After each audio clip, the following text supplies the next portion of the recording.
नमस्कार, capital TV Uttar Pradesh देख रहे हैं आप। मैं हूं कनिका। हाल ही में आईआईटी कानपुर का एक प्रश्न पत्र सोशल मीडिया पर वायरल हो गया है, क्योंकि उसमें एक विवादास्पद सवाल पूछा गया था जो राजनीतिक नेताओं, विशेषकर दिल्ली के मुख्यमंत्री अरविंद केजरीवाल और प्रधानमंत्री नरेंद्र मोदी से संबंधित था।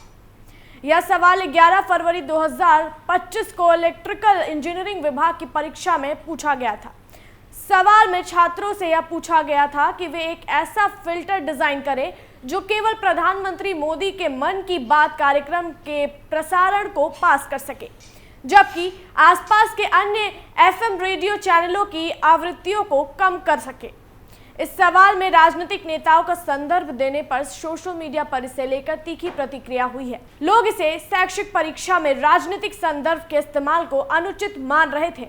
इसके बाद आईआईटी कानपुर प्रबंधन ने इस मामले पर स्पष्टीकरण देते हुए कहा कि प्रश्न पत्र को अधिक आकर्षक बनाने के लिए प्रसिद्ध व्यक्तित्वों का संदर्भ लिया गया था और इसका कोई राजनीतिक उद्देश्य नहीं था। इस विवाद ने शिक्षा में राजनीतिक संदर्भों के उपयोग पर सवाल उठाए हैं और यह चर्चा का विषय बन गया है। तो आइए जानते हैं पूरी कहानी क्या है।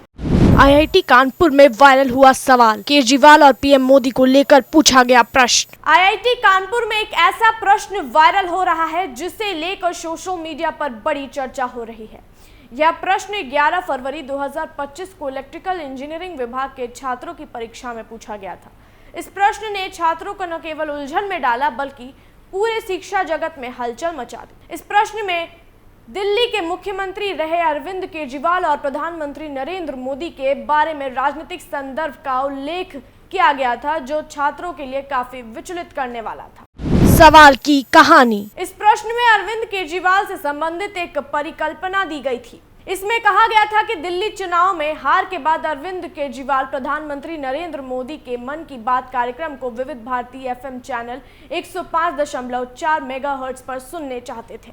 इसके साथ ही प्रश्न में यह भी पूछा गया था कि केजरीवाल एक फिल्टर डिजाइन करना चाहते हैं जो केवल विविध भारती चैनल को ही पास कर सके, जबकि आसपास के एफएम चैनल जैसे रेडियो नशा 107.2 मेगाहर्ट्ज और एफएम रेनबो लखनऊ 100.7 मेगाहर्ट्ज के सिग्नल को कम कर सके। इसके लिए उन्हें सिर्फ 50.2 का प्रतिरोध, एक परिवर्तनीय प्रारंभ करने वाला एक परिवर्तनीय संधारित्र खरीदने की अनुमति है। सवाल में छात्रों से यह पूछा गया कि वे कैसे इस फिल्टर को डिजाइन करेंगे और इसके लिए आर, एल और सी घटक का प्रयोग कैसे करेंगे।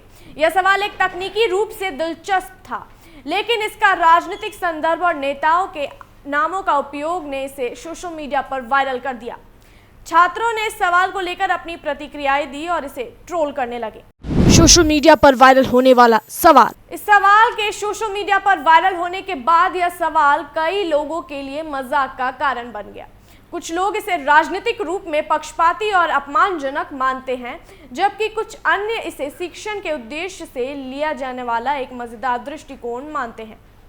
खासकर यह सवाल तब ट्रेंड करने लगा जब इसे बिना किसी विशेष राजनीतिक संदर्भ के बस एक शिक्षा रिलेटेड सवाल के रूप में प्रस्तुत किया गया। यह सवाल न केवल आईआईटी कानपुर के छात्रों के लिए एक विवाद का कारण बना, बल्कि पूरे देश में इसे लेकर राजनीतिक चर्चाएं भी शुरू हो गई। कुछ लोगों का कहना था कि एक ऐसे ही प्रतिष्ठित संस्थान में राजनीतिक नेताओं के नामों का उल्लेख करना सही नहीं है, जबकि कुछ इसे सिर्फ एक मजाक मानते हैं। आईआईटी कानपुर का जवाब। सवाल के वायरल होने के बाद आईआईटी कानपुर प्रबंधन ने इस मामले पर अपनी प्रतिक्रिया दी। प्रबंधन ने स्पष्ट किया कि प्रश्न पत्रों में ऐतिहासिक और काल्पनिक संदर्भों का प्रयोग छात्रों को आकर्षित करने और उनकी रुचि बढ़ाने के लिए किया जाता है। उदाहरण के लिए पहले भी इस तरह के प्रश्न पत्रों में प्रसिद्ध व्यक्तित्व जैसे टोनी स्टार का नाम लिया गया था। इस दृष्टिकोण का उद्देश्य पूरी तरह से शैक्षिक होता है और इसका कोई राजनीतिक या अन्य निहितार्थ नहीं था। प्रबंधन का कहना था कि ऐसे कोई इरादा नहीं था कि इस प्रश्न से किसी राजनीतिक दल या नेता के पक्ष में कोई टिप्पणी की जाए। उनका मुख्य उद्देश्य छात्रों को रुचिकर और चुनौतीपूर्ण सवालों के माध्यम से उनका ज्ञान और सोचने की क्षमता विकसित करना था। शिक्षा में राजनीतिक संदर्भ। इस विवाद ने शिक्षा के क्षेत्र में एक बड़ा सवाल उठाया है कि क्या राजनीतिक संदर्भों का उपयोग प्रश्न पत्र में किया जाना चाहिए या नहीं। हालांकि इस प्रकार के संदर्भ छात्रों के लिए मजेदार हो सकते हैं, लेकिन यहाँ भी सत्य यह है कि यह किसी राजनीतिक पक्ष या पार्टी को बढ़ावा देने के रूप में देखा जा सकता है। इस मामले में अरविंद केजरीवाल और प्रधानमंत्री नरेंद्र मोदी जैसे नेताओं के नामों का उपयोग राजनीतिक विषयों को छात्रों के दिमाग में लाने के लिए किया गया था, जो कई छात्रों और सोशल मीडिया उपयोगकर्ताओं और आपत्तिजनक लगा। भारत में राजनीति और शिक्षा का संबंध हमेशा से जटिल रहा है। जहां एक ओर शिक्षा का उद्देश्य तर्क शक्ति और ज्ञान का विकास करना है, वहीं दूसरी ओर अगर राजनीतिक विचारधारा को सवालों के रूप में प्रस्तुत किया जाता है तो यह छात्रों के दिमाग में भ्रम और पक्षपात पैदा कर सकता है। क्या यह सवाल छात्रों को प्रभावित कर सकता है? राजनीतिक संदर्भों का उपयोग सवालों में छात्रों की मानसिकता पर प्रभाव डाल सकता है। अगर छात्रों को किसी विशेष राजनीतिक विचारधारा की ओर झुकाव महसूस होता है तो यह उनके निष्पक्षता को प्रभावित कर सकता है। इस प्रकार के सवाल छात्रों में असंतोष और विवाद पैदा कर सकते हैं, जिससे उनका ध्यान पाठ्यक्रम और तकनीकी शिक्षा पर कम और राजनीतिक बहसों पर अधिक केंद्रित हो सकता है। शिक्षा का उद्देश्य है कि छात्रों को न केवल तकनीकी ज्ञान दिया जाए, बल्कि उनके व्यक्तित्व और सोचने की क्षमता को भी सशक्त किया जाए। ऐसे सवालों से यह उद्देश्य कहीं ना कहीं पीछे छूट सकता है, क्योंकि छात्रों का ध्यान सवाल के राजनीतिक संदर्भ पर जाएगा, बजाय इसके कि वे उस सवाल को तकनीकी दृष्टिकोण से हल करने की कोशिश करें। इस सवाल ने यह भी सवाल उठाया है कि क्या इस प्रकार के राजनीतिक संदर्भों का उपयोग शिक्षक के व्यक्तिगत विचारों और मानसिकता को दर्शाता है। इस मामले में सवाल में अरविंद केजरीवाल और प्रधानमंत्री मोदी के नामों का उल्लेख एक स्पष्ट राजनीतिक संकेत के रूप में देखा गया है। यह स्थिति इस बात पर भी प्रकाश डालती है कि शिक्षक और शिक्षा संस्थान के निर्णय छात्रों के लिए आदर्श होने चाहिए। अगर शिक्षकों द्वारा तैयार किए गए प्रश्न पत्र में राजनीतिक विचारधारा का प्रभाव साफ साफ दिखता है तो यह संस्थान की निष्पक्षता और तटस्थता पर सवाल खड़ा कर सकता है। आईआईटी कानपुर का यह सवाल शिक्षा, राजनीति और शिक्षक की मानसिकता पर एक बड़ा सवाल खड़ा करता है। जहां एक ओर इसे मजाकिया और दिलचस्प रूप में देखा जा सकता है, वहीं दूसरी ओर इसका राजनीतिक संदर्भ छात्रों के लिए असहज और विवादास्पद हो सकता है।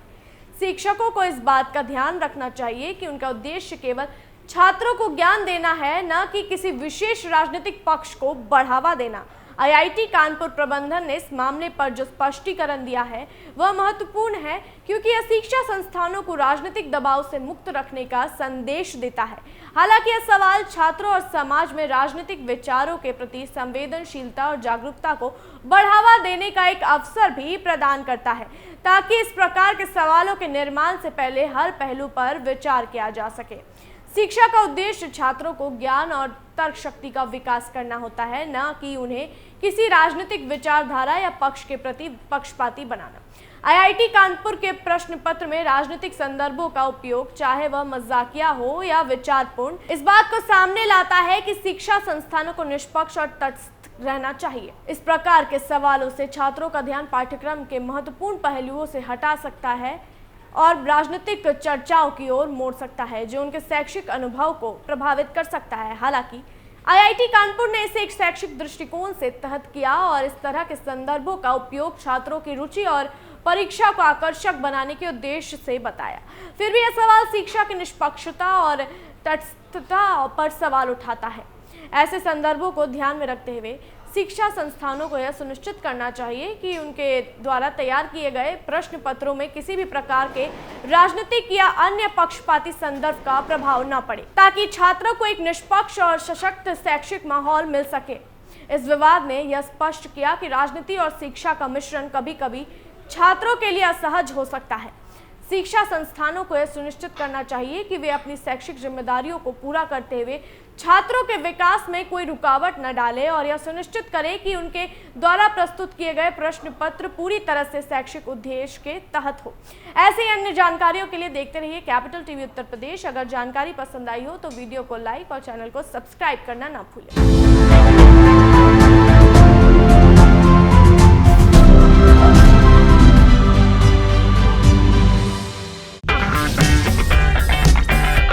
अगर आपको हमारा वीडियो पसंद आया हो तो इसे लाइक करें, हमारे चैनल को सब्सक्राइब करें और हाँ, बेल आइकन दबाना ना भूलें ताकि आप तक हमारे वीडियो की नोटिफिकेशन पहुंचती रहे।